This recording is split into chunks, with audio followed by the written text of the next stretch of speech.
I counted how many times I said sorry yesterday. It was 23 times. I said sorry when someone bumped into me. I said sorry before asking a question in a meeting. I said sorry to my phone when I dropped it. I said sorry for saying sorry too much. And here's the thing, I meant it 0 of those times. 0. So what was I actually doing? Because if those 23 sorries weren't apologies, what were they? The answer is something psychologists have been studying for decades. And once you hear it, you will never say the word sorry the same way again. If you've ever apologized for existing, and most of us have, you're not alone, and you're not weak. Linguist Edwin Battistella analyzed thousands of public and private apologies and found that the vast majority of the word sorry used in everyday speech has almost nothing to do with genuine remorse. We say sorry to fill silence. We say sorry to soften a request. We say sorry to make someone feel comfortable before we disagree with them. We say sorry as punctuation. The word has become a social lubricant, and somewhere along the way, it completely lost its original meaning. But here's what nobody talks about. This automatic sorry isn't meaningless. It's doing something very specific, something your brain learned to do long before you were old enough to question it. In 2010, psychologist Karina Schumann at the University of Waterloo published research that revealed something surprising about apologies. Genuine apologies and automatic sorries activate completely different parts of the brain. A real apology requires empathy, perspective-taking, and the conscious acknowledgement of harm caused. It's cognitively expensive. It takes effort. An automatic sorry, on the other hand, bypasses all of that.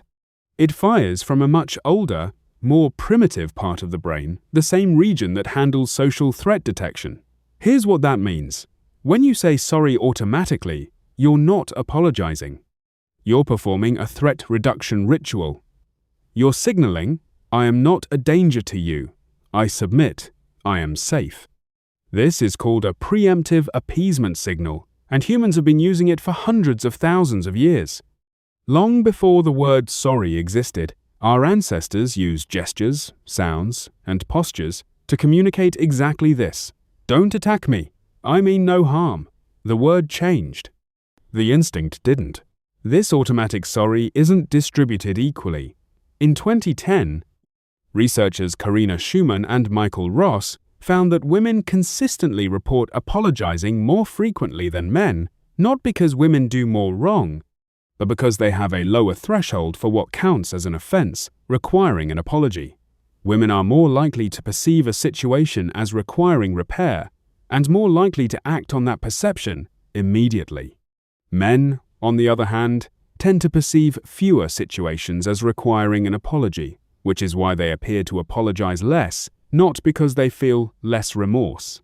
And across cultures, the pattern shifts dramatically. In Japan, the word sumimasen, which roughly translates to sorry, is used as a greeting, a thank you, and a way to get someone's attention.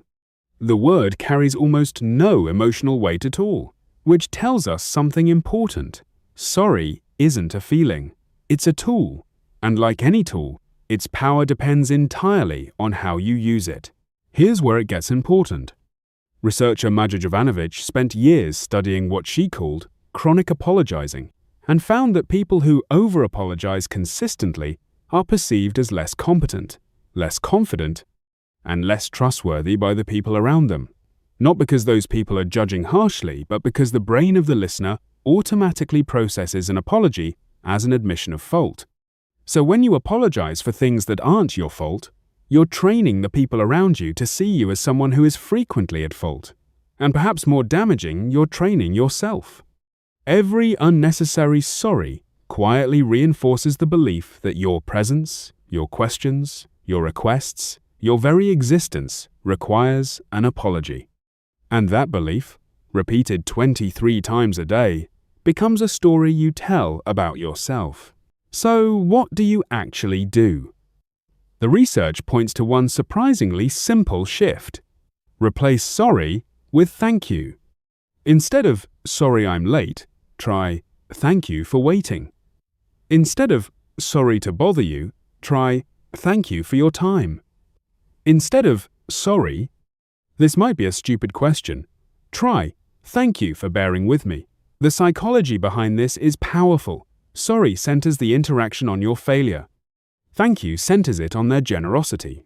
One shrinks you, the other connects you. Psychologist Marjorie Ingle and journalist Susan McCarthy, who wrote the book Sorry, found that genuine apologies have 6 components: acknowledgement of the offense, explanation, expression of remorse, declaration of intent not to repeat, offer of repair, and request for forgiveness. Most of our automatic sorries hit none of these, which means they're not apologies at all. And that's okay as long as you know what you're actually doing when you say them. The next time you feel a sorry forming in your throat before you've even thought about it, pause. Ask yourself, am I apologizing or am I appeasing? Am I taking responsibility or am I just trying to make this moment less uncomfortable? Because you deserve to take up space. Your questions deserve to be asked. Your presence doesn't require an apology. And when you do something genuinely wrong, and you will, because you're human, save the sorry for that. Give it its full weight. Let it mean something. 23 automatic sorries a day is 23 small ways of telling the world you're a problem. One real sorry, when it matters, is the most powerful thing you can say.